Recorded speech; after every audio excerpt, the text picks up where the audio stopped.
Yes, yes, yes.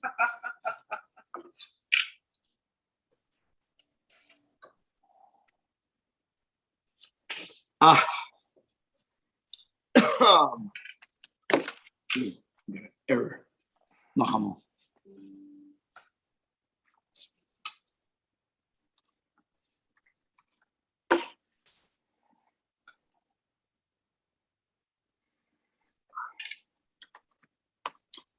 Good morning. With the help of Hashem, we are learning today's 3 Prakim Rambam.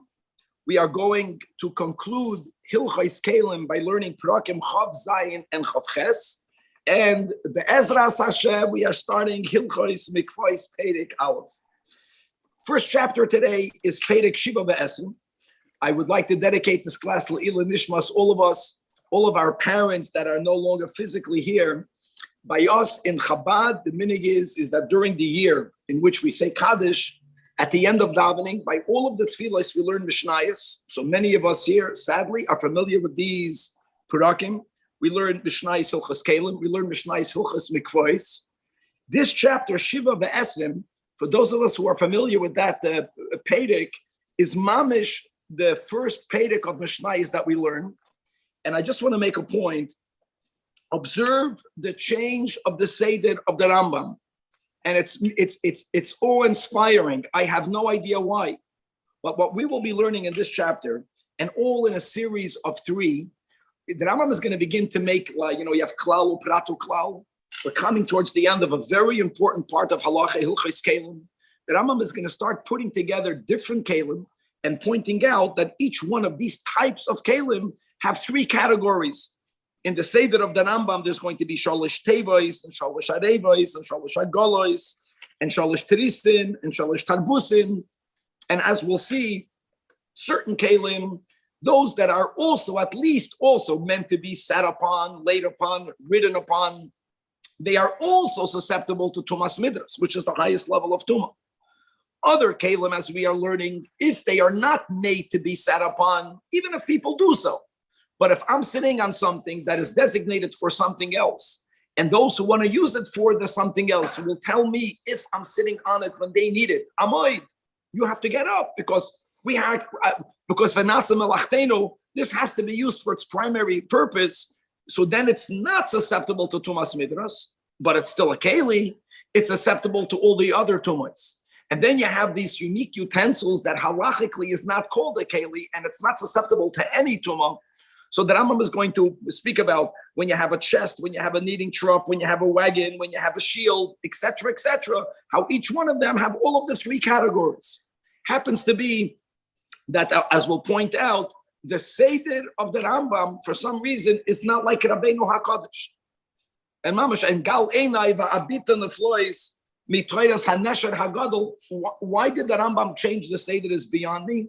But this is such a good way of making, so to say, a generalization, a recap, and therefore a healthy conclusion of all of the laws of Kalim. So without any further ado, Chevra, let's start. Perek Shiva Ve'esrim has 18 halachas, beginning with halacha Aleph. So again, in Mishnayos, right? Mishnayos, Hilchas, Nesechtes Kalim, Perek Chav Daled. That's the first Perek that we learn for people that are saying Mishnayos L'Ila Nishmas, their father or their mother. In the Mishnah, the Rambam's order is first Trisin, Agolois, Arevois, and then we have Tevois. And the Rambam begins with this one first. Shalosh Tevois saying there are 3 types of chests. Again, it's going to be the Seder is so Geshmak. There's going to be a type of chest that is also susceptible to the highest level of Tumah Midras. There's going to be a chest that is dafkan, not susceptible to midras, but it is still susceptible to all the other tumais. And there's going to be a type of chest that's not susceptible to any tumah. So let's go. Teiba shenifchasa mitzida. If you have a chest and it's broken from its side, even though it's broken from the side, as long as it's still strong enough that people can lean on it, rest on it. So it's tameya midras. Now, guys, remember, key. Whenever the Rambam says midras, it means not only midras, but zicher for sure, all the other tumais as well. Obviously, with the difference that something that becomes tamei b'midras becomes tamei on the level of an av.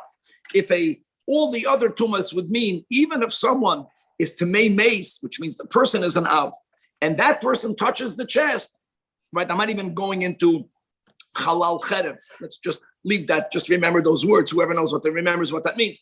But it will become a rishon. Or if a sheretz will touch the chest will become a rishon. All right? Or the midrabanan, if mashkin will touch the chest, it will become, in many cases, a rishon. We'll leave that for the next chapter. But midras means all of the tumais and midras. Number two is if such a chest breaks not from the side but from above.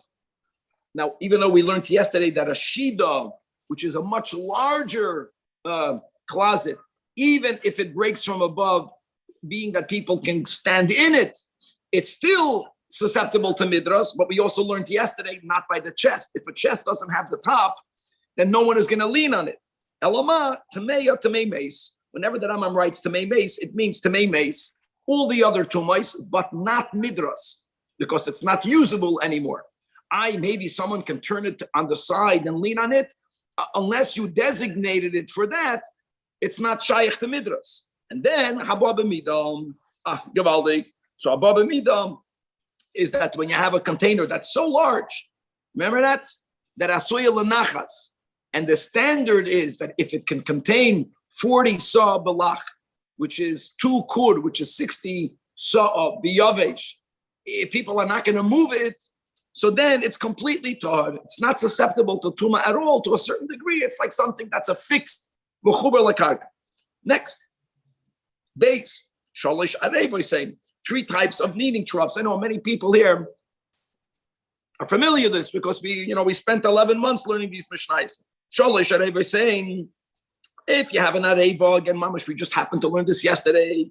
That is large. How large? From something that could contain 2 luk until something that could contain 9 kav. So then, if it got cracked, what did we learn yesterday? L'chatchila, it was made that if it gets cracked, you turn it upside down and you lean on it. You're not going to waste such a keli. So it's even tameya midras. Means it's tameya midras and it's for sure susceptible to all the other tumas. If it's shleima, being that when the trough is being used, whether it is for food, whether it is for building materials, no one will sit on it. You're going to get soiled. Even though it's a technical reason, doesn't matter. It's not going to be leaned on. So then it's only tamei mace. It doesn't only mean mace. It means mace. It means a sheretz. It means not midras. And haba b'mida, again, if it's very large, tahira miklum. Halacha gimel. Shalish agolis, and there are 3 types of wagons. Fasuya ke katedra, if it's made like a chair. In other words, there are borders on its sides. So then tameya midras, because people, about the people sit on it. Kemita means it's flat. Then it's tamei mace. And it's important. People also sit on a wagon when it's flat. Oh, yeah. But if I'm sitting on your wagon when it's a flat wagon and you need it now to transport other things, you're going to tell me, Amoid v'nasa malachtenu. And shel avamim, if it's made to transport large stones, and as he writes here, whoever has a chayenu, that these wagons by default would have very large holes, and there are holes that even pomegranates can fall through it.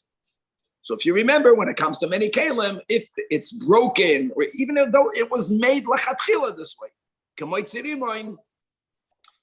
it's no longer a keli, and therefore it's tohira miklum. Halacha dalet. Now, in the Mishnayos, remember the Mishnayos? This is the first. That's just the irony. No, what's the first in the Mishnah? I don't know why. The Rambam put it the fourth. Shloisha teris and the 3 types of shields. Teris hakofuf, there is a bent over shield, a big shield that people go to war with, and soldiers would also use it as a bed. Mamish. So that's why it's even tamei midras. Then you have smaller ones. Ushemesach, can go big kumpaim. The ones that are used for sport in a stadium, the sport of swords, and they have these smaller shields. Those shields are not big enough for you to lay in or lean on, but they would use it. They would use it for other things, and therefore it's tamei tamei mace. They would carry things in it, would have some sort of function. Now, the ditzas who arvim, there were certain ones that Arabs would play with. It's mamish like a toy shield. It was mamish toheda miklum because it was made shiasuya letsura bilvad. The word letsura doesn't mean for design. It means it's like a toy, and it didn't serve anything. And if you remember, v'chol kli she'enoi mimisham sheyadam eno mekabel tuma kol liker. The Rebbe is speaking a few times about why we begin in Mishnayos. This is the first Mishnah that many people view life in different ways, and the general teichen of the Rebbe's vart is that the less serious you take the whole Olam Hazeh. If you look at the whole Olam Hazeh, that it's a game, not a game, and God forbid, and therefore sin. The opposite, nothing. It's a joke. It's a game. The Yiddishkeit is what is reality. Everything else is a toy. Then it's easier. You won't become tummy. Halacha, hey, shloisha tarbusim shel oirim. There are 3 types of leather wrappers. Now, if you have the leather wrapper shel saparim used by bloodletters, tamei midras, because they mamish would lean on it. She'oichlin olav, the types of leather wrappers that people eat on is only tamei mace.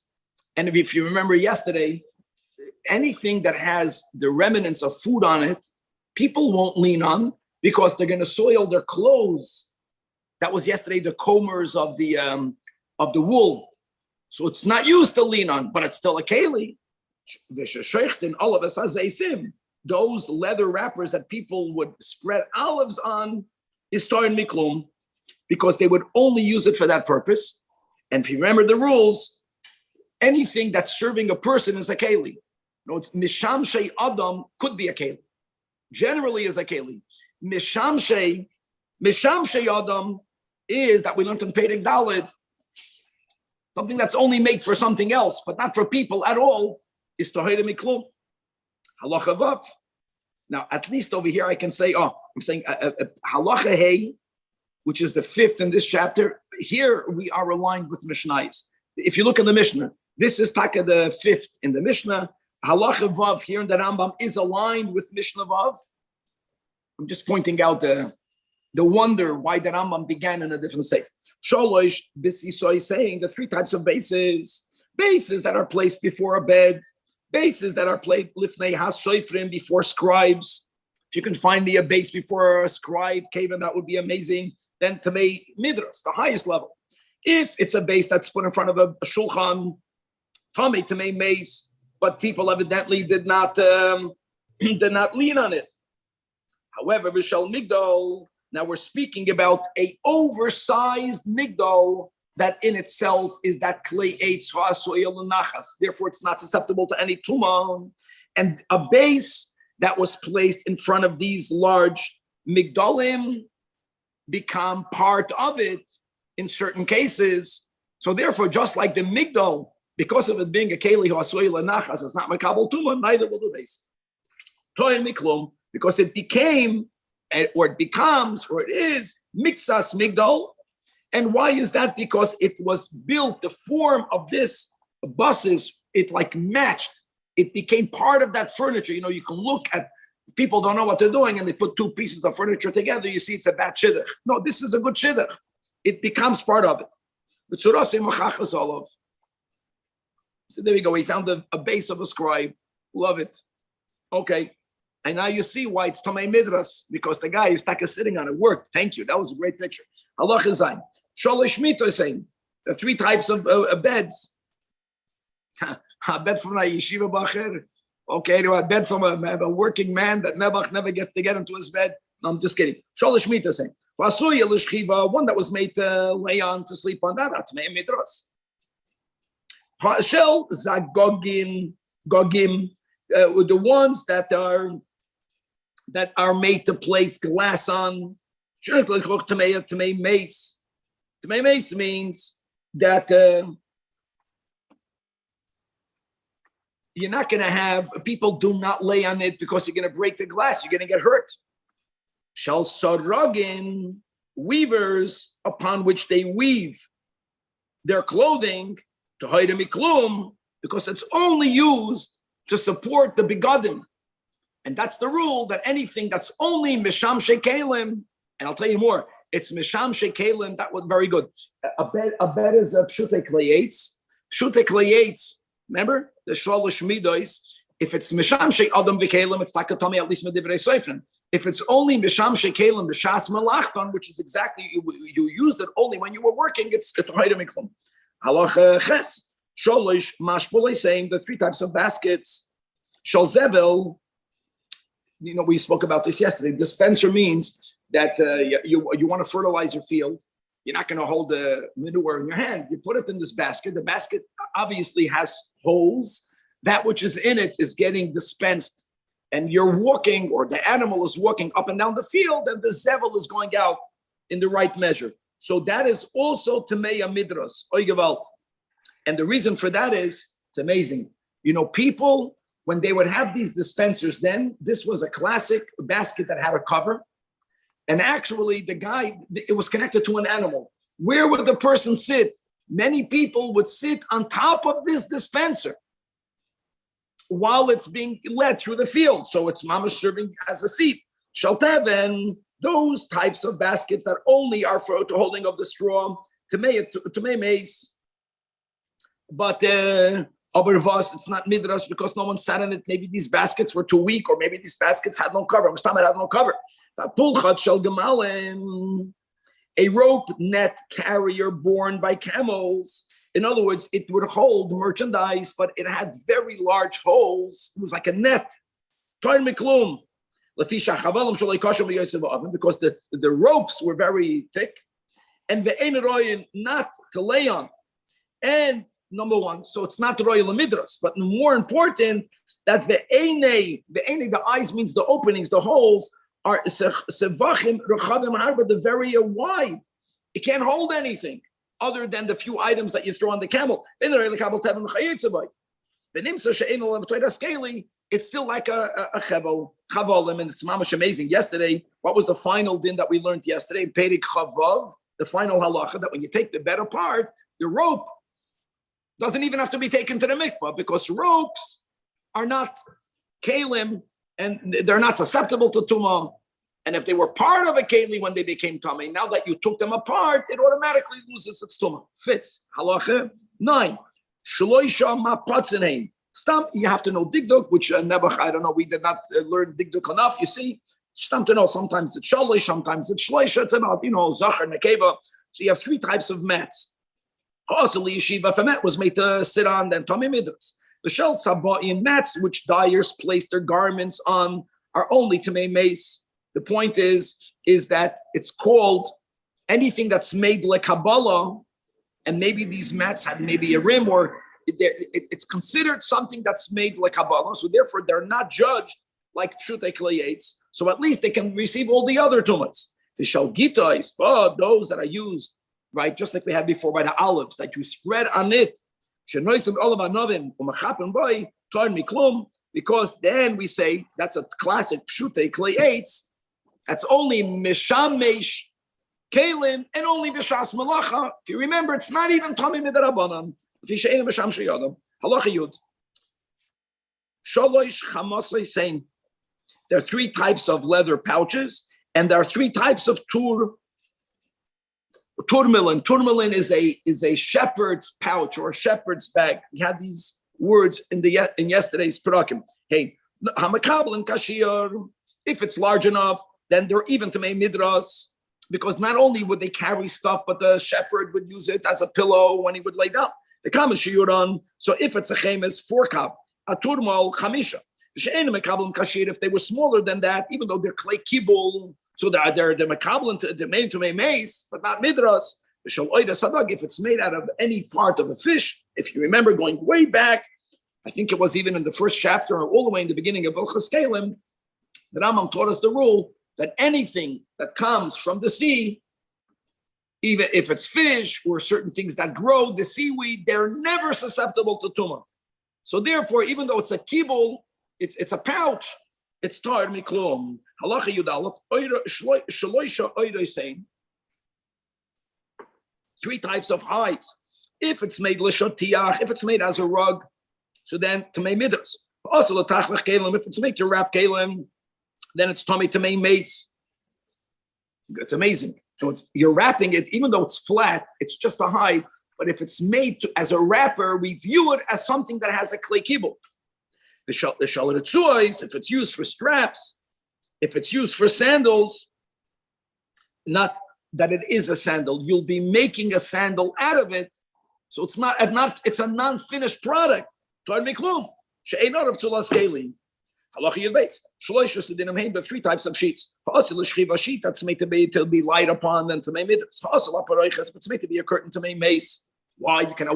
Why is a paroiches called mace? Because sometimes people, when they're cold, they wrap themselves in a curtain. And if you don't know what I'm talking about, then you didn't have kids yet. Pasha, look at you know what they do? They wrap them. And many people do it, Pasha, to keep warm. So there's a din of a beged. That's why it's susceptible to all other tumas, but it's not midras. But if you're using it only as a sample, what type of design would you like copied? Then it's started me klum.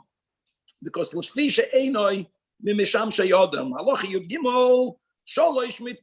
the 3 types of cloths.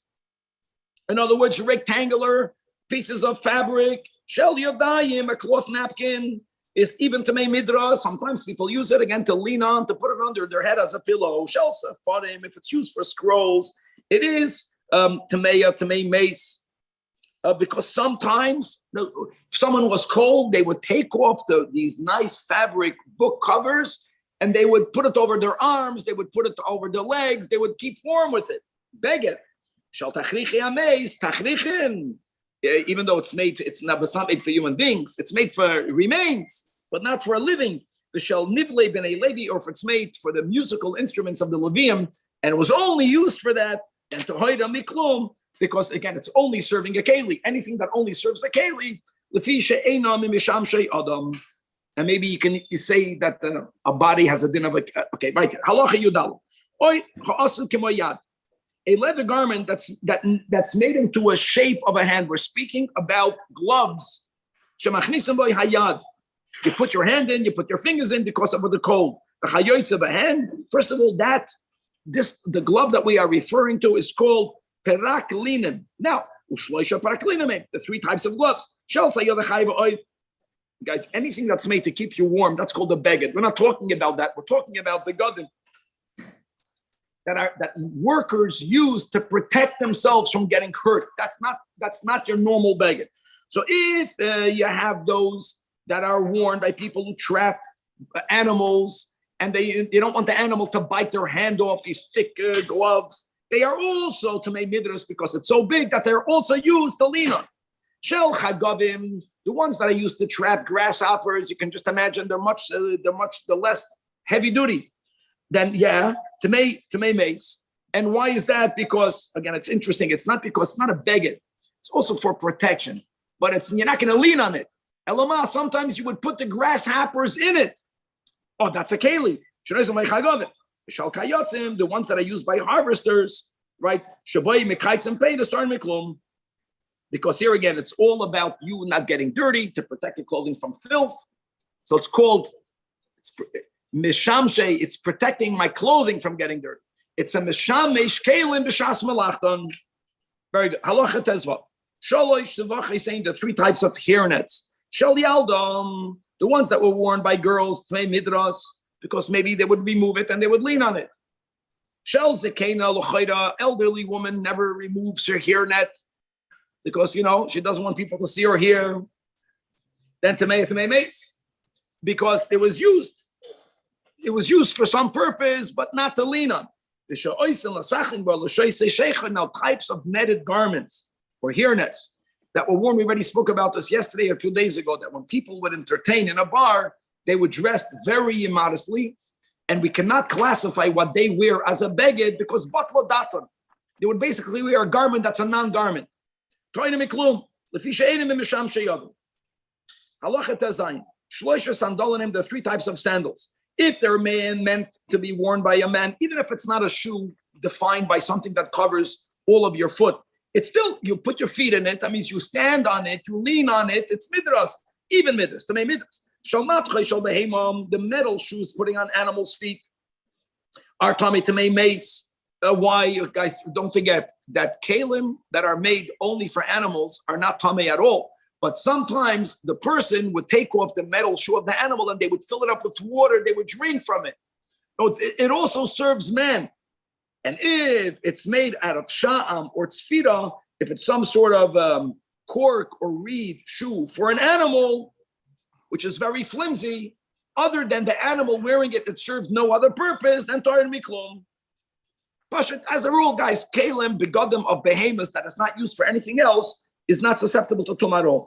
And now that the Rambam concluded, he writes like this: Kol kli she'einu roi lemishkav elemerkav v'shu roi v'linasa lekach ela malacha cheres. And again, we have to add the words. And if someone is using it lemishkav, the guy who's going to wants to use it lemalacha cheres will tell him amoid v'nasa malachteinu hareu tormena midras. But it's still going to be tummy for other tumas and midras. Number two. But also mishamish ima as yeshiva. It's secondary, like a talis or the did. It will also be mistame b'midras. And also remember in this chapter, like we keep on pointing out, right in the Seder, when the Rambam writes mistame b'midras, it means it's also mistame b'meis. However, v'yesh mistame b'meis, ben mistame b'midras, k'may sheba yarnu, v'chol mistame b'meis. Also, when the Rambam wrote the second category, doesn't only mean susceptible to tumas meis. Whether it's avishal treiro or even if it's only midrabanan, and they will also be mistame b'mashkin, as we learned in Perek Zayin. And interestingly, the next chapter, which is the final chapter, will be a recap of all of the tumas mashkin midrabanan. And halacha yud zayin shalish kupay saying there are three types of storage baskets. Mehuha. If you have a worn out storage basket that you put on top of one that's intact, the point of all this will be that the bria, Danny, has a small hole. That's what we're talking about. And because of it having a small hole, even though the outer one is worn out, you're using the outer one to at least cover the small hole. What's the question? Are they considered one? Are they considered mechubar? Are they not considered mechubar? So he writes like this: if the worn out one is hanging on the bria, then holchen achar habriya, meaning if something tamei, then he touched the worn out one, the bria won't become tamei. It's not mechubar. Ktana ala gedoyla, which means if they're both equal, they're both more or less intact, they're both worn out. You're putting one on top of the other. Elama, there's a small one on a bigger one. Then we go after the outer bigger one. And hoyashavais, if they are the same size, then we dafka go after the inner one. The Rambam explains what he means. When we say we go after it, what does it mean? The one that the Rambam wrote in this halacha yud zayin, the one that we count as the keli, that is the one that if it is perforated, then shteyem tohiris. And the final halacha yud ches, shalish pinkasoysein. So they had tablets that they would use for writing, or they would use to support parchment upon which you write, or apapidin, which means it's the tablet upon which they would put sfarim. They were large. People would also sometimes lean on it or lay on it. Therefore, it's to make even midras. If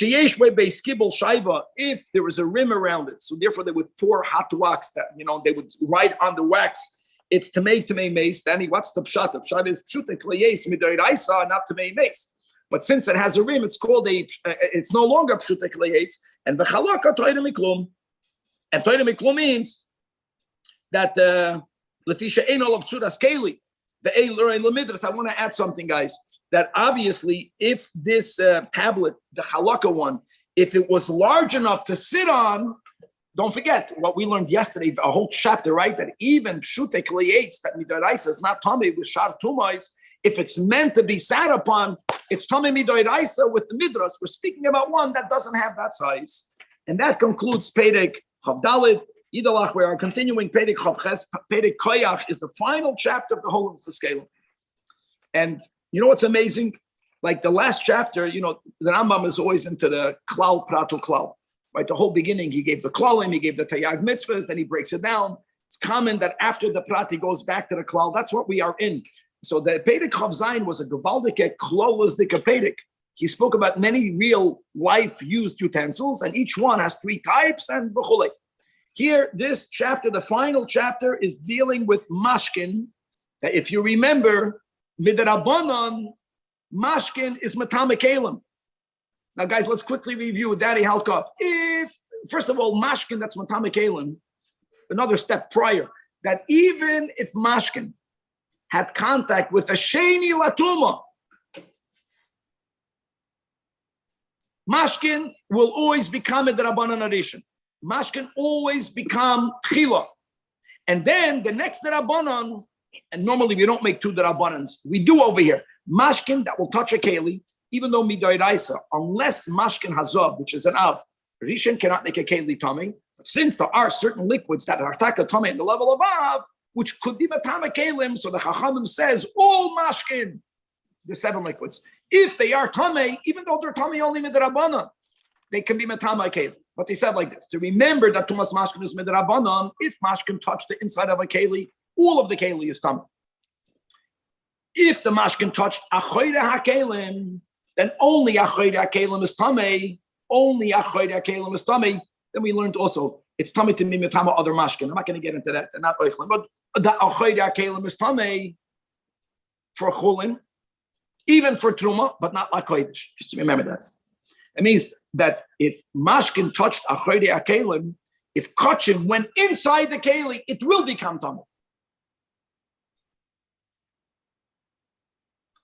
And now we're going to make a recap. That's just a chazara prior to this chapter. Pedic Chav Ches has 7 halachas. It's a relatively short Pedic, but let's learn a good klal uprat uklal, because I think that Rambam maybe focuses on this because this is the most, this is the easiest way for Tumah to keep on going. Because you have to know this the most, because we're trying to prevent things from becoming tummy.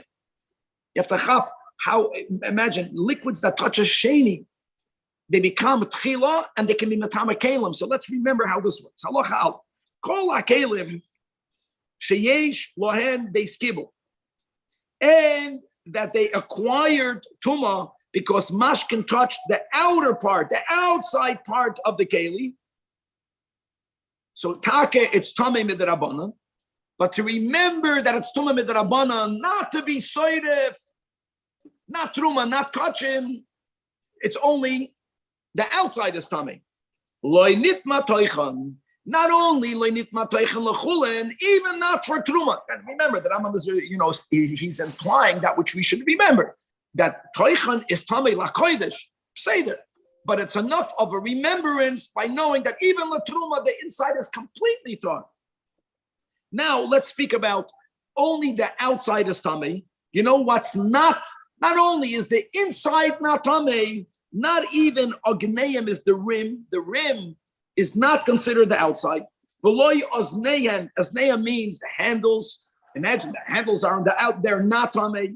V'loy mekayim etzba hasheikeya b'sfas hakli. We spoke it out that it was common that when you had kalim in the times of Chazal, they didn't have handles, but the rim was a little bit thicker, and inside the rim there was like a hole. And when you wanted to transport the keli, you would like put your finger in the hole. That's also not considered the outside of the keli. However, if nitma toy chakli, even though it's midrabanan, mashkin, if it's not from a zav, normal mashkin is a rishon, cannot be matama keli. Midrabanan, it's matama all of the keli. No, they didn't have to make it always only the side. It's enough of a zecher that's midrabanan by putting that one limit. If the mash can touch the inside, all of it is tamei.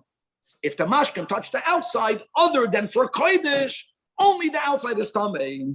Naflo mash can tamei al kanei hakelim. Now the opposite. If tamei liquids it fell on the base, on the bases of kelim, we're speaking about bases that are connected. We're not speaking about a saucer, but on the base, not on the outside of a keli, but a keli that has a thick base. It fell on the base. Or if the mashkin fell on the rim, on the ogneim, or on the osneim,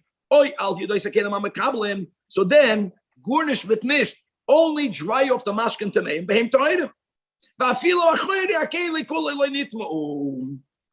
Because don't forget, B'chlal midoraisa mashkin cannot be metame kelim. Halacha base.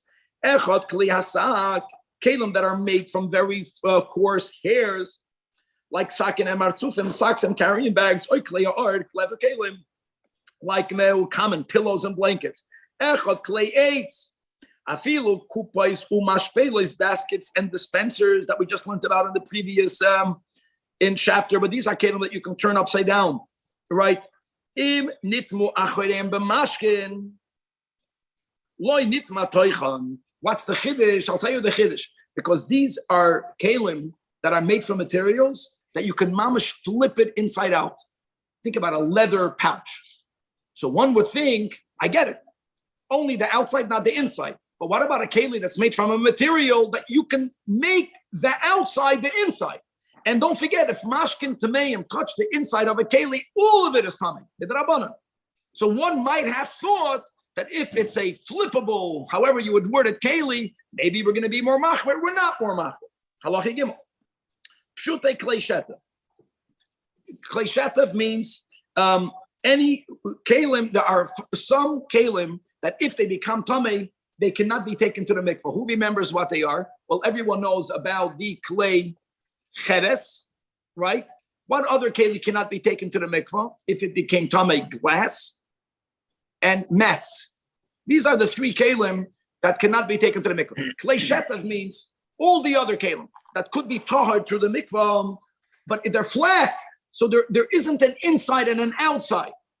So pshute klei shetev, and on top, important, that are not even roy lamidras, like a shulchan, the tavla, she'ein, la, doifen. Why is that important? I'll tell you why that's important, guys. You know what a doifen means? Just to make it clear. A doifen means a wall, I know, but a doifen means it's a wall that's going a bit above the top. Anytime there is even a little, remember, if there's a little bit of a rim, it's called a klei kibul. The Rambam wants, a klei kibul means there's an inside and there's an outside. That's what we're learning. Anything that has an inside and an outside, the mashkin touches it, the outside, only the outside is coming. Now we're going to learn about there's no inside and outside, so it cannot have a doif, like a cutting board. Any flat, no, the point is they're very good. Remember, even the ones that are makabel midrabanan, im nitmacharem b'mashkin, loy nitma toichan, loy nitma toichan. You would argue, hold on. There's no outside. Yeah, there is, like a cutting board, because you cut on one side. Top and the bottom. Since top and the bottom. In other words, since it's anyways midaraisa, not susceptible to tumah, so we kept the leniency, at least not toichan. But what are we getting to? If something could become tummy on a deraisa level, like a bed, or like a hide, flat, olav, or like a chair, and don't forget, notice if there's no receptacle, so therefore Ella, which is the top. We won't have the leniency of above. We're going to say nitma kli kuloi. Now I know it's nitma midrabanan, say that, but nitma kli kuloi. Was this distinction, right, of inside or outside? Then if it touches the outside, only the outside, or here we're having an exception. Midois, yayin v'shemen, kalim that are used to measure yayin and shemen, and v'zoima listerois. What's this? A two-sided cooking keli. Two-sided cook. If Kevin can have a picture, it's interesting what he's writing over here in footnote 4. But it's a two-sided, means you use both sides. Which also makes sense because a sifter, you can just imagine it. You can use both sides. You can sift from this side and from that side. I know some of them are like a receptacle. Some of them are like a strainer. You can use either. Ella im nafal mashkin al miksasan will be machman. I know only midrabanan, but we're not going to say only one side. We'll make this distinction between outside. We won't make this distinction because it's mamash flat. You use both sides.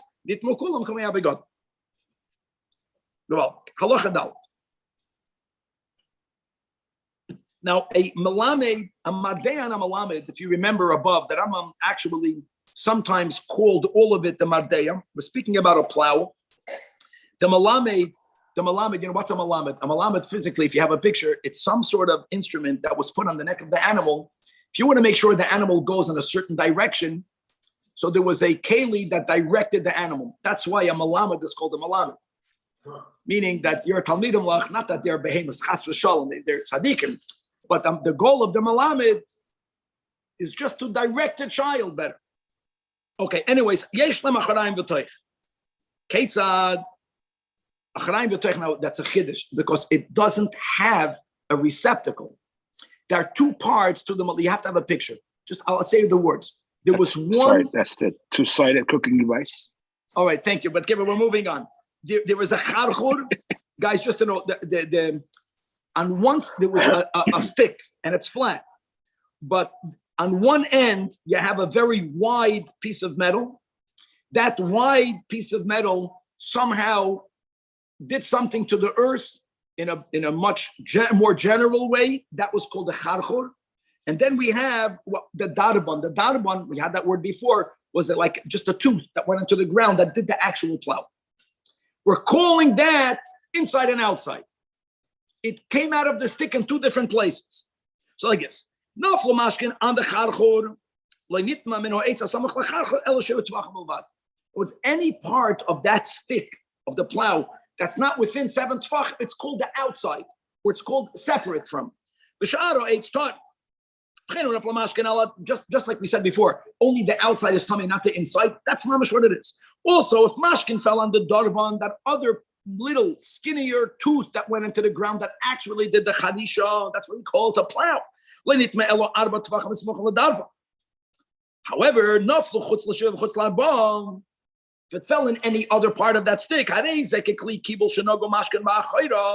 what we say is, so the area of the stick, not going in 7 tvachim to the charchar, not going 4 tvachim into the darvan, all of that will be tummy. So we're giving the din of a achorayim and an inside and a toich, not in the classical meaning of it. If we would have a better picture, we get the conflict we can get, we will see it better. So we do divide the keli into outside and inside, and we apply this, since don't forget, it's only midrabana. Let's go back. Now, halacha ches, right? Yeah. Kish or b'toich kish. If we had this also in the previous chapter, right at the end, the two baskets, one inside the other. Here we're having one type of a pouch inside a pocket. First of all, they're not considered connected. That they're not considered connected. It's the same shavin. That the top of each pouch is exactly the same height. If the outer one is taller, remember that we have that many times. So the nitma pnimi. Then you know what we say? What happens if mashkin touches the inner side of a keli? We say that then the inner and the outer are tummy. You know what the outer of the pnimi is? The outer of the pnimi is the whole chitzon. Since the rim of the chitzon is taller, they're like more one. And now nitma chitzon and nitma chitzon or nitma pnimi, because that's the whole part of this chapter. That mashkin that are taken metamen kalim nidrabanan. If the contact was on the outside, it doesn't affect the inside. Uba sheretz. Now sheretz is different. In contrast, the whole differentiation is only because it's tonah midrabanan. If the source is coming from a sheretz, then benkach or benkach and nitma echad mehem. I'll take it back. Lo nitma chaveiroi. Amazing. Now it doesn't fit. Okay, I want to say it like this: that we're going to follow those who argue that the word loy has to be a mistake. First, you can't say the word has to. The Rambam can write whatever the Rambam writes. It would fit a lot better. When the source of Tumas Midoid Isa, why would we differentiate where the contact happened? If a sheretz touched it, then we're going to say nitma chaveiroi. I don't care if it touched the inner one, touched the outer one. It fits. When the Tumas coming from mashkin, even though it's two kissing, we consider them one. If the outer one's rim is taller than the inner one, we look at the inner one like a lining of the outer one, and we make the chilik between outer and inner. It's better if you take out the word loy, and so say many of the mefarshei Rambam. Halacha vav. Hachoykek roiva v'chatzi roiva be'etzacha. Here a picture will be helpful. Guys, you have a thick goylem of wood, and in it you make two cups. You make two holes. One of them to hold the size of a revis, and one half a revis. Okay? Roiva v'chatzi roiva. Are they one keli? Are they two kelim?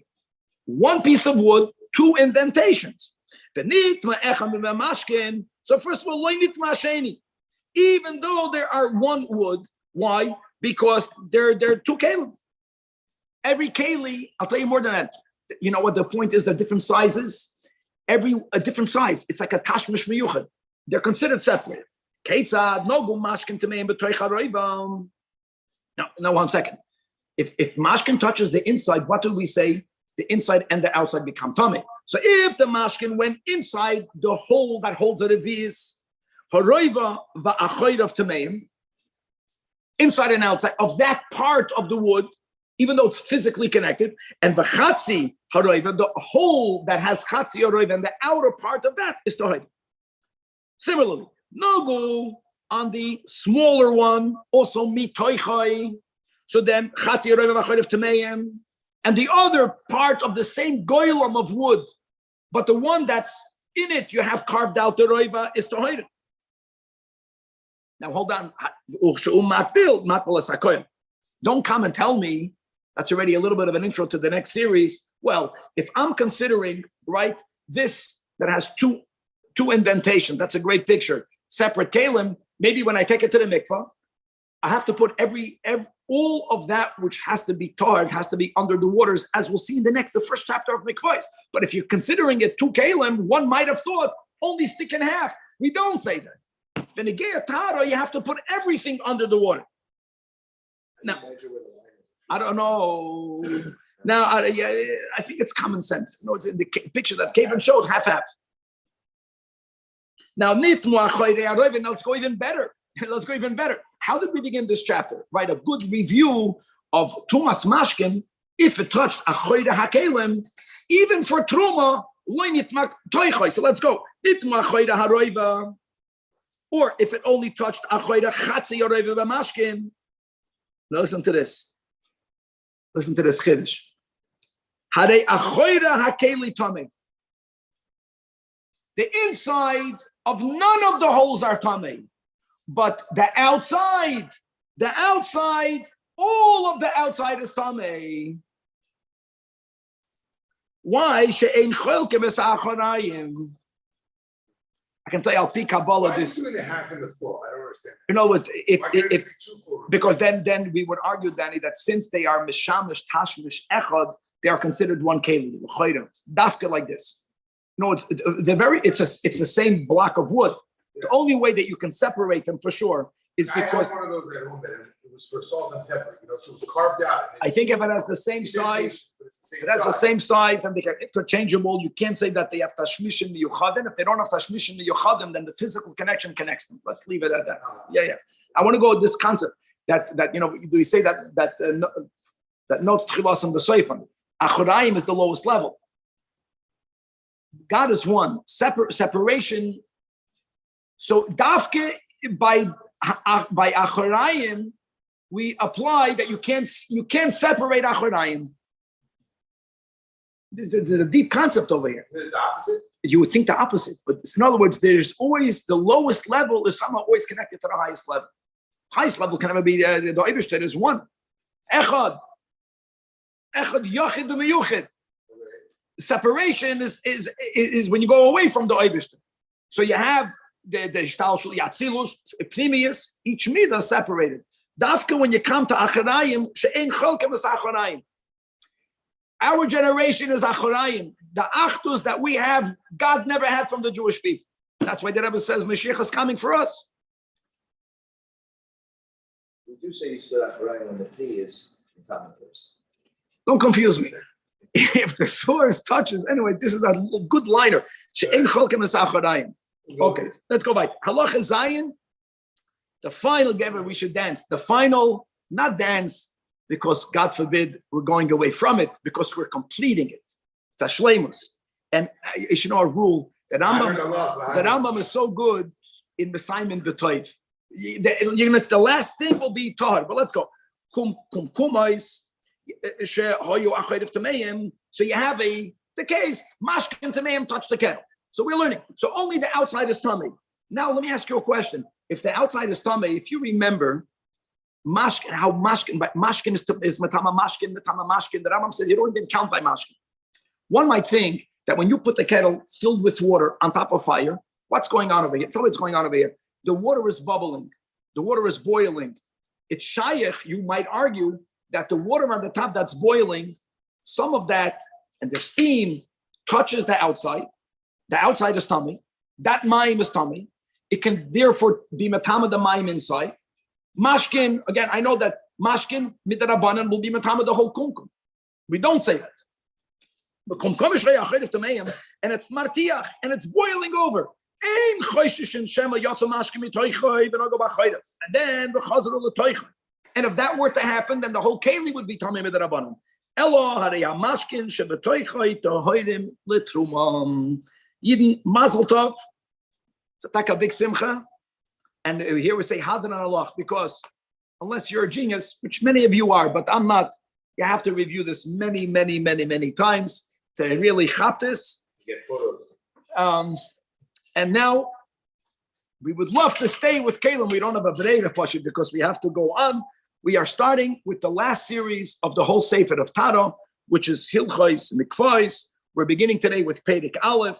We're going to learn B'chlal about the need of a mikvah l'tara.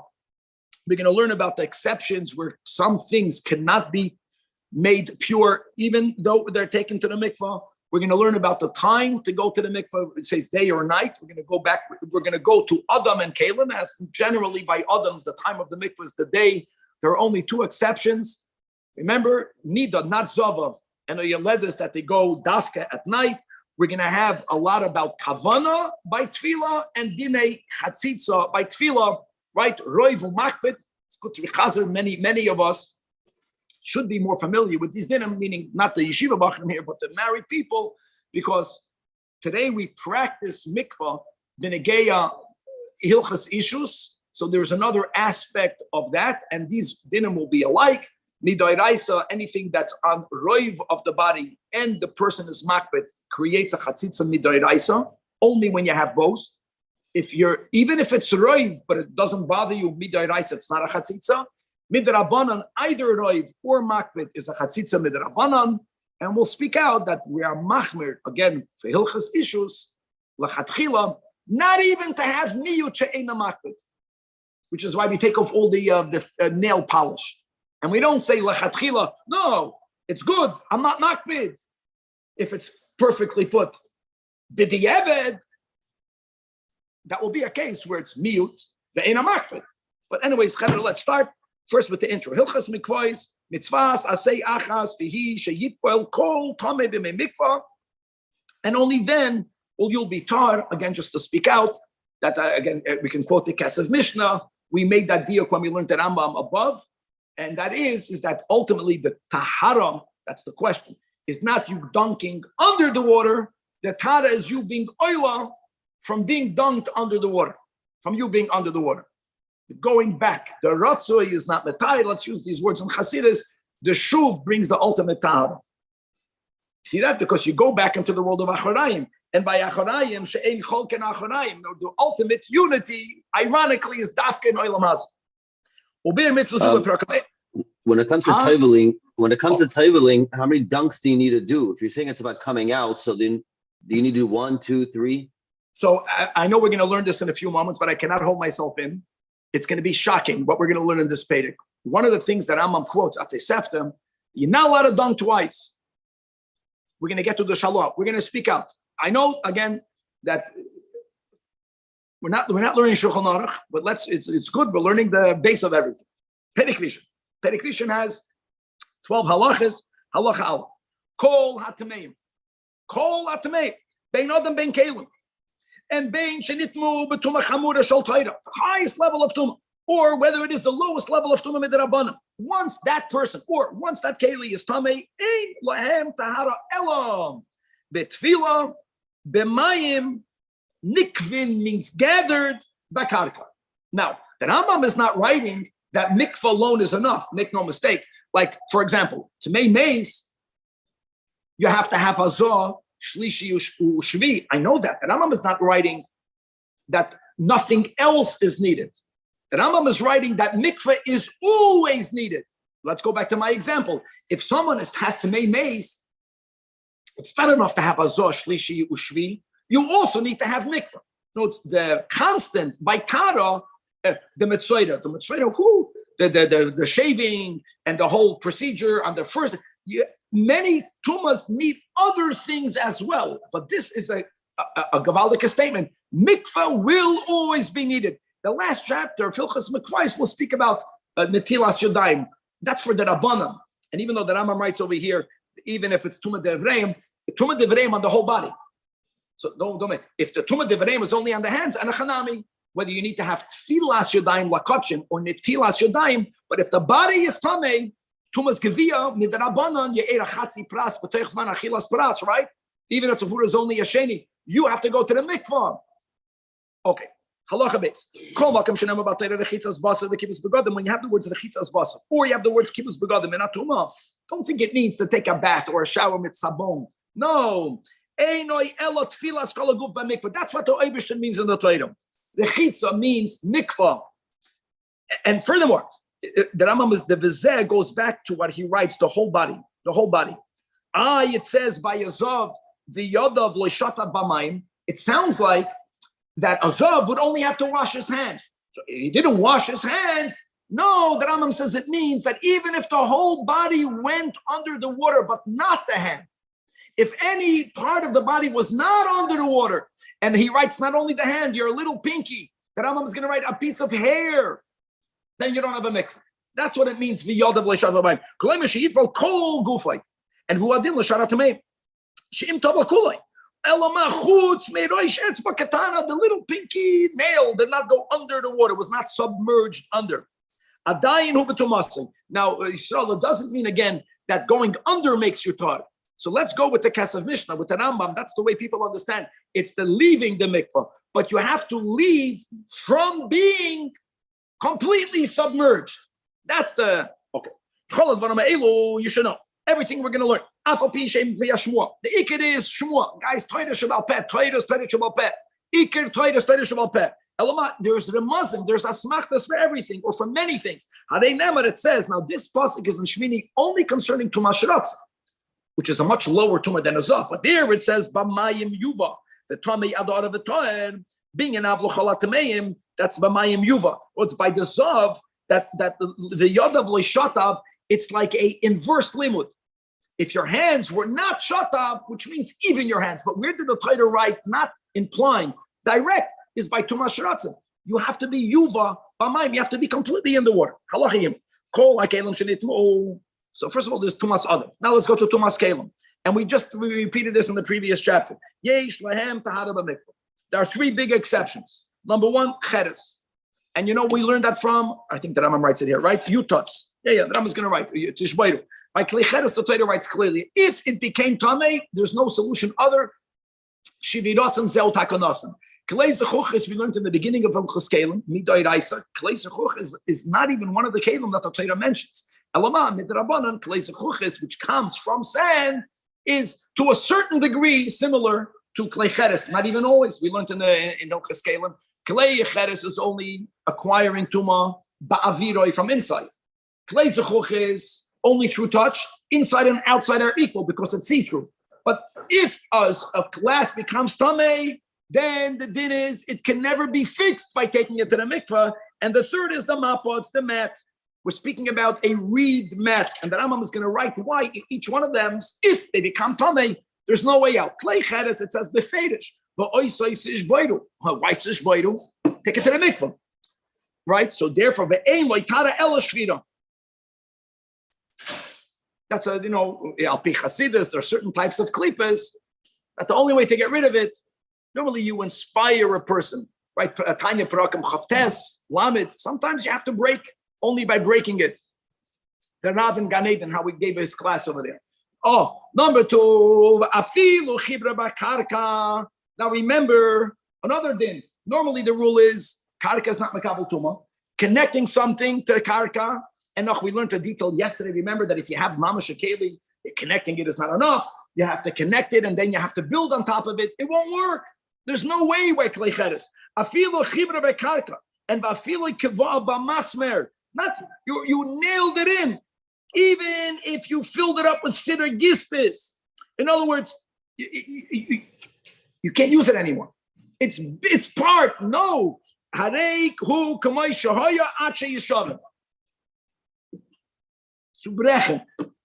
Number 2, kleis chuchis. Now the Rambam doesn't have to give any sources. I'll tell you why. Because we mentioned kleis chuchis is not susceptible to tuma b'chlal.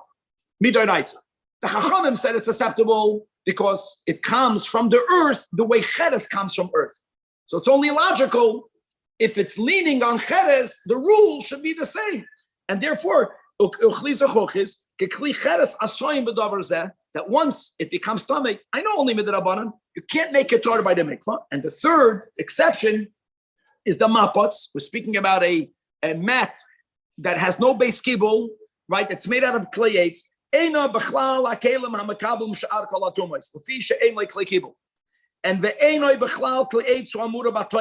and we're speaking even about a mat that is going to be makabel tumas midras, as we learned. Whoever learned the Hilchas Kalim, we happen to learn this in Perek Chav Zayin.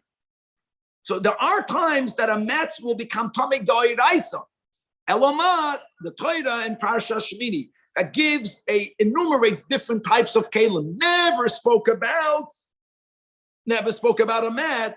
So when the Torah speaks in Shmini and in other places of Mayim, it does not include the mat. These are the 3 exceptions. And remember, so whenever you read the words in the Mishnayos and the Rambam and Torah Shabbat Peh, a klei shetef, a rinsable keli, doesn't mean rinsing it with soap. It means taking it to the mikvah. What's not the klei shetef? Klei cheres, klei zechuches, and amapets. Vital. Now, we're not done with the mat yet. No, first of all, it's not a klei kibble.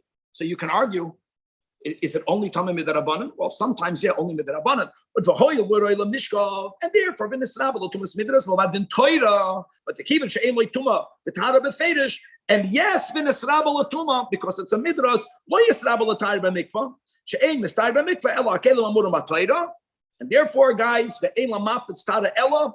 You don't use the word breaking. That's you have to know lashon hakodesh. You don't break a mat, you rip the mat. Kriyaseh. As we learned the minimum shiurim, so once you come to that low size, it's not functional, it's not a keli, therefore the tumah goes away. Halacha hazah. The Rambam wants to add another nuance because when he began this the series of mikvahs, and he says, now the word nikvim means gathered, and actually, as we'll learn soon, that zoichalin, which is the challenge, you build a mikvah, any water that's running out is not a good mikvah. Not so quick, because you have something that's even better than make shamim hanikvim, and that's mayim chayim. We learned about this in Paraduma. Mayim chayim don't have to be nikvim. So the Rambam wants to make it clear. We're not ignoring that. Halacha 5. The zav, ein loy tara ela b'mayon, because the Torah uses the words mayim chayim. So he's not an exception. It's like a chumrah. You can't say, he doesn't need mayim hanikvim. He needs something that's even more purifying than mayim hanikvim. Mikvah plus. Now, the zava that Rambam paskins, ushara tmeim, bein adam, bein kelim, toivlim, af b'mikvah. So we paskin. I want you to know that you have very minority opinion, a small minority opinion regarding what we call today a nida, even though you should know what we call today a nida includes both nida and a zava. So the Rambam is writing clear, a zava doesn't need mayim chayim. The reason why some in the Hasidic world, when they build a mikveh, if they find a spring water that they can halachically connect to the mikveh, it's a big simcha. People say, why is that? No one today is trying to get out of Tumah Zav. It's because there is a minority opinion that a Zava, which can very well be many of the women today that we'll call Nida, according to some opinions, they take need Mayim Chaim. We don't pass in that way, but by Mekvois, maybe So more. is the ocean considered Mayim Chaim? The oceans are considered Mayim Chaim. I don't think so. I think it's called May. Shalom? I think it's called Make Shalom that are Nikvim. It depends. Yeah, I think it is. I think it's Mayim Chaim. I think it is considered Mayim Chaim. So basically, if someone has a high level of tumah, it's better they go to the ocean. No, it's not because of chatzitza. We'll speak about the Rebbe in the ocean in a second. Halacha Vav. Let me go back. Guys, I know we learned about this by Faraduma.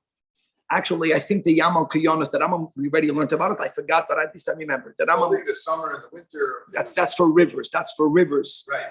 That's for rivers. That's from a lake or a river that's coming out of a mayan during the rain season is not considered Mayim Chaim. Roiv, the Rambam spoke about the ocean. I forgot. We're going to have it soon. The Rambam is going to repeat these dinner. Now, halacha va.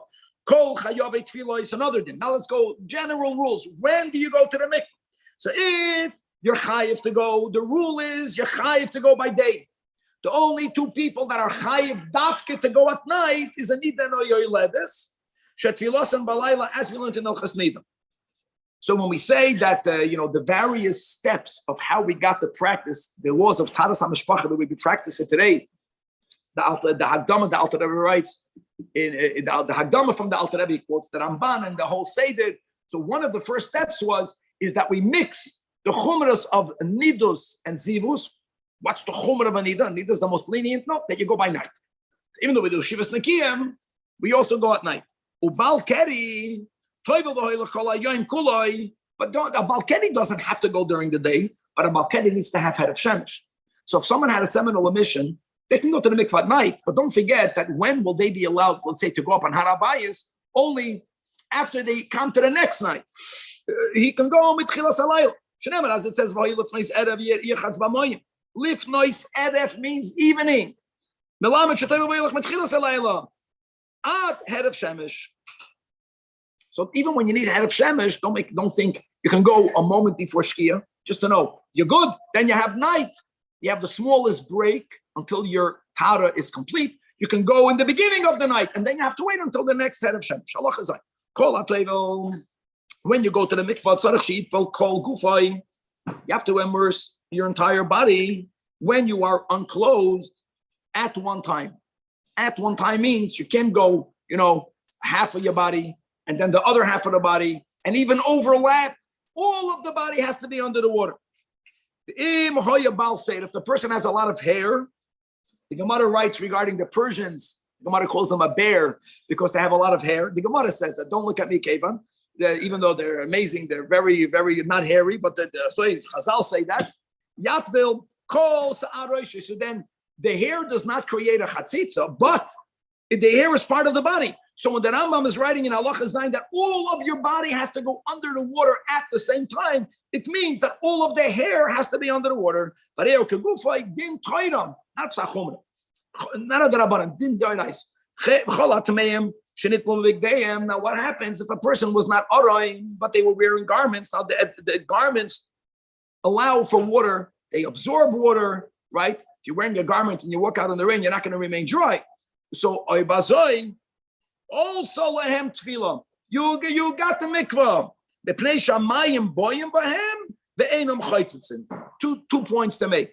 Point number one is that even these begodim that the Rambam is referring to, the Rambam, you just have to chap. He's not saying that lechatchila you can go with water. Forget it. The Rambam begins with clothes. I'm sorry. The Rambam is not writing lechatchila go with clothes. The Rambam begins in Halacha Zayin that go orayin. Elama, if you went with clothing to the Evid. Number two, the Rambam is speaking about the begodim that people wore when people were still human. Today, the begodim is like wearing no begodim. Everything is tight fitted. You understand? And the leggings that the men wear, like in the sugar. So what happens is, you should know that there are some begodim nowadays, if you can call them begodim, that we somehow call begodim, that midai raisa they create a chatzitza. We're speaking about the jalabas, these loose-fitting clothing that were made for modesty, not to cover, not to show. Okay, let's go by. And now the Rambam is going to always sometimes point out the nida. Why would you even think nida will be different? Because nida is different. Because there's the general dinim of tum and tara, and then when it comes to a nida, there's another angle of a nida, and that is she muteres labayla? Is she asura labayla? So it doesn't change, even though the mikvah has a dual function, latara and to be matar her to her husband. The rules are the same. That if again, the begodim of halacha zayin, lachatchila not, but if she's going to go down, muteres lebaylam. Now, so that's number one. We're going to come to the ocean in a moment. Then halacha ches. Another rule, a general topic, kavana. Kol hatoivel tzorech liskaven letvit lachatchila. We want you to have kavana. But b'diavad, if you had no kavana, as long as you are going to the mikvah only to be matari your lechulin, as long as the mikvah is only latara's husband, in other words, it's not.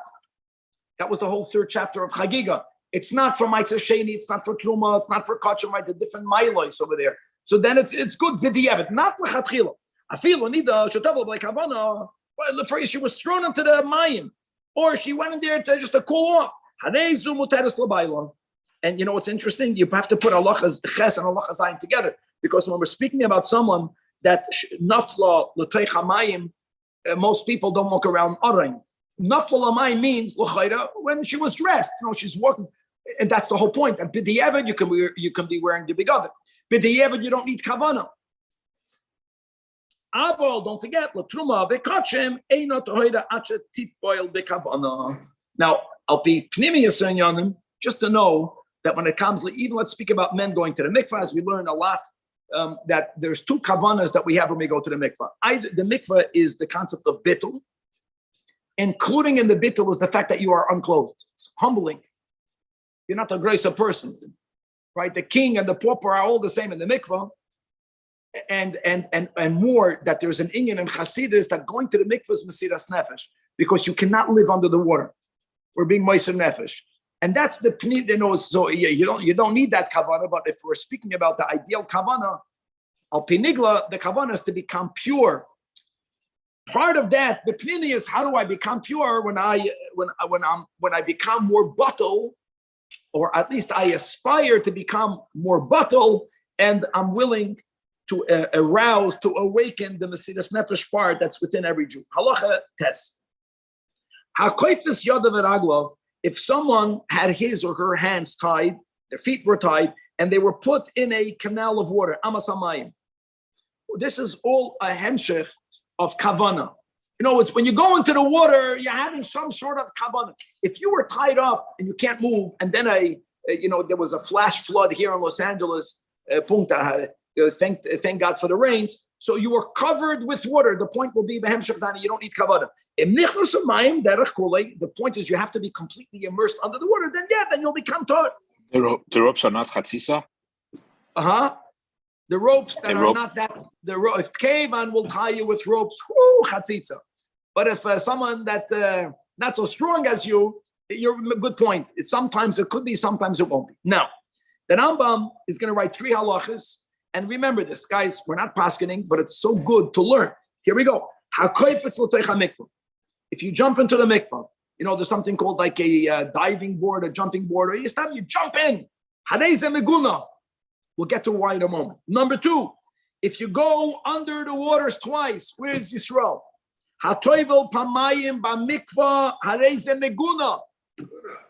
Wow. And number 3, if someone tells his friend, dunk me under the water.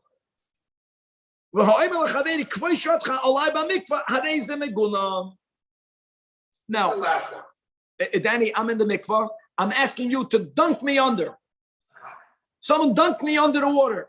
Now, there's 2 approaches. Both of them are written here in the Kesef Mishnah. Number 1. Lahavla, the Goyim do such things. Force under the water. Very nice. Okay. He's saying good. That Lahavdol, by Avodah Zarah, the Goyim are dunked under the water. What's the difference? What's the difference between? Wait, hold your thought. I will say this. Number 1, this could be connected to kavana. In other words, the jumping into the mikvah is like you're going swimming. You understand? It's like you're playing.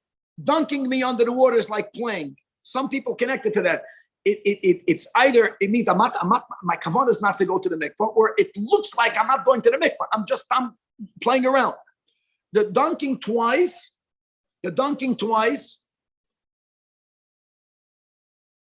What's the kavanah part of it? That's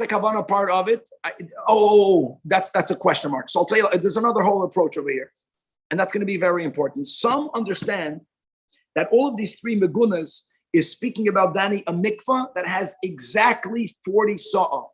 Not the mikvahs that we go today that have ashaka. You have the exact amount of water. That means the moment the mikvah loses a little bit of water, you don't have enough water. That fits. If you jump into the water, what happens when you jump into the water? You make a splash. Water goes out. That's a problem. Don't do that. What happens? Same thing if I go twice under the water. Makes sense. Oh, that's the word. Because when I go twice, the downside of going twice under the water is that I rely on the other time. So could be I went under once, and I'm saying, you know what? Oh, my whole body and my hair has to be. I'm going to go again. If there's exactly enough water, maybe when you went under once, that in itself got some of the waters out. Let me finish. And when you went the second time, you don't have enough water. Same thing is when someone dunks me under the water. It's the fact that there's another person involved and their hand is involved. Some people learn that this has to do with you diminishing the minimum amount. Thus, they conclude that none of these megunas are shaykh to a mikveh today. Another thing, just to point out, the Shallah HaKadosh, he's the source from where we learn that you go to the mikveh twice. And later, many Hasidim don't understand twice doesn't mean only twice. It means many times. Even if it means only twice, especially by women. There's a whole sugya that normally you make a bracha over la'aseh yosef. You make a bracha over la'aseh yosef. When do you have the exception? When you wash a til sedayim. Why didn't you make a bracha on til sedayim before you wash your hands? The answer is because since your hands are tameh, you're making it tar. Why not make the bracha when you're tar? Apply that logic to the mikveh. Nowadays, the halach yelech, the minimum is that women lenida, latara, labayla, for taras hamishpacha, they go twice. And they make the bracha in between the first time and the second time. So they're doing it for a reason. You go under once to become pure. You're making a bracha after you're pure. You want to make the bracha over la'aseh yosem. So you go twice. But also remember that the mikveh ladies are taught that one of the reasons of Areza Meguna has to do with the fact that you might not do it not good, not the first time, not the second time. You won't do it good. How do you know that you're fully submerged? You don't have to like jumping in. Maybe you didn't get it. When I dive into the water, I think I'm under the water. Maybe I'm not. If I'm going twice, the first time I'll rely on the second time I'll rely on the first time. Maybe no times I was fully under the water. If I'm telling you to dunk me under the water, what does that mean? It means that I have some fear of going under the water. And when you dunk me, I'm fully under the water. Maybe I'm not. In other words, you have to understand the reason behind it to see why b'poyel mamish min hagenu. And this is holy, side for women and side for men, that we don't practice not going more than once. But it's good to know that we begin that you're going twice under the water. What did you want to say, Yisrael? You answered it. Thank you. Okay, you got to move. Base hasasonim. So you have parts of the body that are not visible, like inside your mouth. Or base hakamatim. People have folds on their body. If you don't have folds, eat more cholent. There comes a point, when you're sitting down, there's folds. So the vert is, we're beginning with chatzitza. You don't need for the water to physically touch every part of your body. Shenemer, as it says, we had this in this chapter, that if the Zav's hands were not rinsed in the water, why did it try to use the yadav? Yadav is unique, that it is a exposed part of your body. Everyone can see your fingers. The inside of my mouth, if a person is not talking and there's a time to hush and a time to mouth, then you won't see it. But a vadim hanidim bilvad is what prevents the mikvah of working. Afal pikein. So the waters don't have to physically go inside my mouth. The waters don't have to physically go inside the folds or the creases.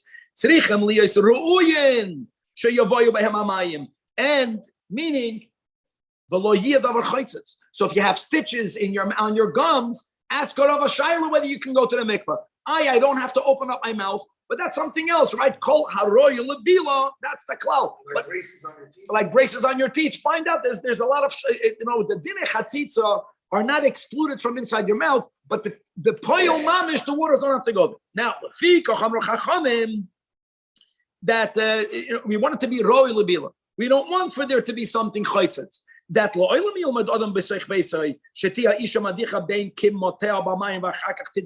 today you take a bath, even better. In other words, you go on at least under the shower. Point is that between the folds there can be some dirt. You might not see it. The water doesn't have to physically go there, but it has to be ru'uya, so you have to clean yourself. Another detail, even a person that's not a cholent eater, God forbid, not in a bad way. If a person is skinny, as they say in English, when you stand in any position that you stand, you can argue in this position, those parts of the body are bein kimatim. If you go into another position, another part of the body, so there is a ideal position to get into when you go under the water. And what is that? I guess, or when a person is standing and you're either weaving or feeding your child, you're standing, but you're bent over a bit. That is the ideal position to be in the under the waters of the mikvah. And let's move on. Halacha Yudalef. Isha einoi tevelos ben namal. A woman should ideally not immerse in a harbor. The waters we're going to learn. So those waters are kosher for a mikvah. But since, again, you have to be fully under the water. We want for you to have lachatchila kavana. We want to make sure that there's no chatzitza. All of that demands a certain amount of calm. And if you are in a place that you are concerned that other people will see you unclothed, so you're not comfortable to be there, so you're in and out, maybe there was a chatzitza. Maybe all of the hair didn't go under the water. So don't go there. And she won't be toivel koheget.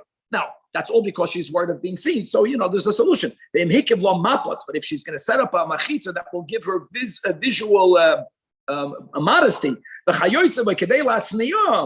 so then, another than she should not be standing not on a klicheres, not on a basket, because when I'm in a harbor, guys, even when I'm in the water and I'm only comfortable because I'm standing on something that can easily slip from under my feet, and if that will slip, I won't be comfortable. So then I'm also focused on, I want to keep my balance. When a woman goes to the mikveh, she shouldn't have 50 things on her head. So if you make sure that there is nothing under her feet other than something solid, and she's not concerned of slipping and falling or without her desire falling under the water. So don't stand on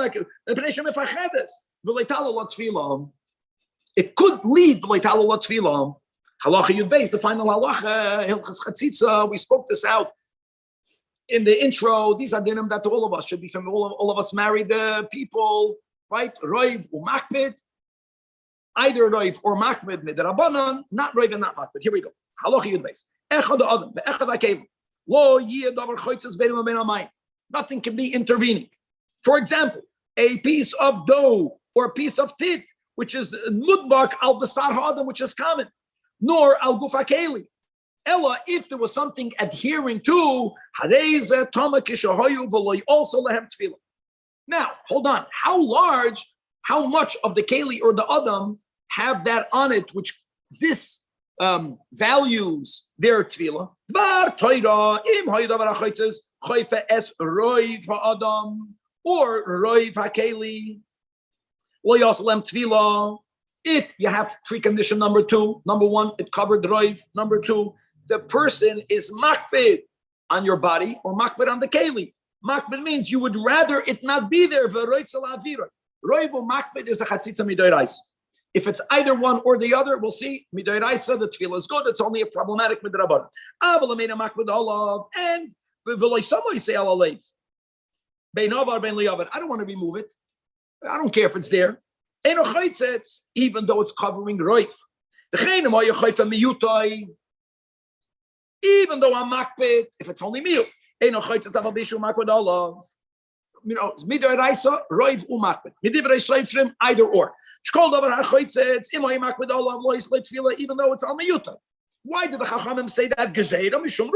Similarly, if there's something chaytzitz that's covering the roiv of the body, even though they don't care, they're not makbid. Why? Them say so. Like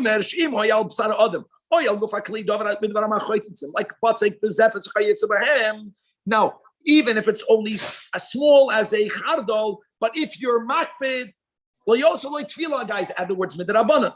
Similarly, v'imei are makbid, but v'imei are makbid olav. Also like tefillah, elam keino yichayf al reva clear odin kamesha b'yarnu. And I want to add something before we conclude, and that is that there's a big discussion in the poskim regarding the hair part of the body.